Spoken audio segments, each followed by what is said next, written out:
Good morning from Tucson, folks. I wanted to share with you guys my new thing that really gives me joy, and that's my journaling spot in this little round cove. Shout out to Courtney Shook. I'm trying to fill up the cool journal that you bought me in 2008 when I graduated that I've never used. So I am journaling every day, and sometimes if something comes up, I journal more than once and let it out on paper and kind of starting to do the work. So, I've learned that I have an avoidant attachment style. There's a spectrum there. Google it for yourself. There's a lot of folks talking in relationships about this, but I feel like the spectrum avoidant the avoidant attachment style is a spectrum for people probably within 5 years of my age. I'm 46. So if you're 5 years older than me in 5 years, maybe, I always felt like there was this age group that was younger than me, that the kids are better. They're able to have a better, they don't fly off the handle like I do. They don't raise their voice, that kind of stuff. Rage Against the Machine is what I call it. But I grew up in the Rage Against the Machine, and that was literally like one of the top bands, right? And so I don't want to rage against the machine. I want to laugh. I want to be funny. I want to, have joy. I want to help folks. I just want to live my life, and I don't want to get pissed off all the time over little things. And I definitely don't want to get pissed off and act a fool with my family and loved ones. And that seems to be where, I know with men, but it happens with women. I'll post there's women and men therapists that kind of specialize in this, and they really have helped me in a short period of time, because I've felt this puzzle piece of, oh, that's what my problem is. And it's okay. And it's just a survival mechanism. I am human. I always knew I was human.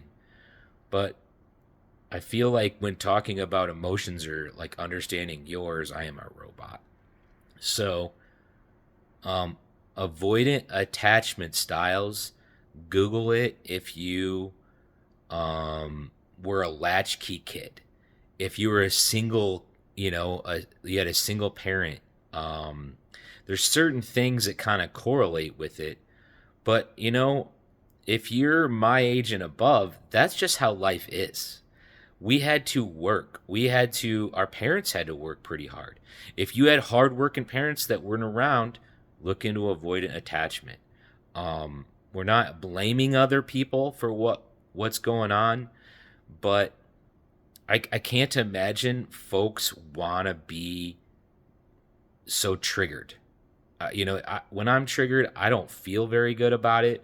I act a fool. The difference between me, I think, and most is I remember a lot. So if you're not 99.9% correct in what you're saying, you're wrong to me. And that's not true either. So the root of the issue is literally that I'm upset.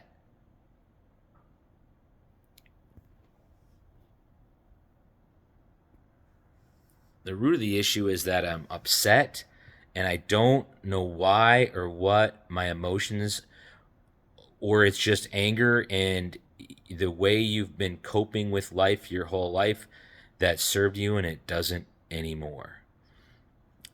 Anger helps you get off the mat when you get punched in the face, but if you don't move to a positive mindset, you're going to get your ass whooped every time. Also reading Bruce Lee, Be Like Water, right? So a third step to this is stepping back from those emotions in the moment, not reacting, and looking at them. This is the work. It's taking a step back. Maybe it's another person that's acting a fool that I have to deal with, or I triggered that other person. So it's like the scene in Dumb and Dumber where they're wearing their nice This is how I feel. I act sometimes. The scene in Dumber and Dumber where they're wearing their pink and green, or it was a pink and light blue tuxedos with hats and the cane.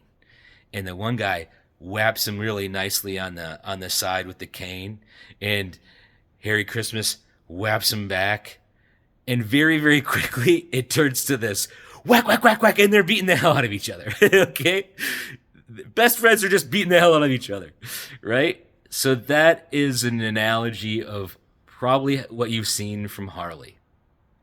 You might have somebody like that in your family too, that just, wow, how did this go so sideways, right? And we can just laugh at each other at this point because I'm feeling better. But I'm taking also some knowledge, some skills, and some time, because knowledge, skills, and time is the only way to help an avoidant, dismissive. There's a whole range. There's avoidant attachment is what we're talking about, and there's fearful, there's dismissive, there is the one in the middle where they're avoidant. They kind of walk away or whatever. So if this describes you or somebody you're dealing with, or you just don't feel secure. You don't feel secure, I think, is what is the root of all this. And so if you don't feel secure, that doesn't feel good. I can tell you, I could tell you that from experience. Like, I've done it all and I've got a great family, but there was some self-love that I had to figure out, that I am okay and I am a good human being and those kind of things. But in journaling, you gotta let it out somehow. And almost every therapist, just tell me why journaling is a bad thing, right? And I can tell you, letting it out really helps on paper to let it go, and it helps you come up with things you might do better, or plans for the future. It really does. So, and discipline. I believe a lot of the reason why I haven't fixed some of this stuff is because I go from one thing to the next, and I go, go, go, go, go. So from Bruce Lee, I am going to, this year, my word is discipline, and do my journaling. I'm working on some health stuff every day. And I'm gonna stop talking so loud. I'm gonna stop reacting. And I'm gonna start learning some skills, and it's gonna take some time. But I'm gonna share this stuff with you guys. Hopefully, if it doesn't resonate with you, it might with somebody that you come across. But also in a way of maybe apologizing for some shitty things I said to some good people. And the only way I can truly apologize is to get better and not do it again. My actions are what I'm going to do to apologize. So, love you all, and find some space for yourself in this busy world, and find that inner joy, the inner, you are good enough. And it would really help the rest of the way you feel. So, love you all. Have an excellent day.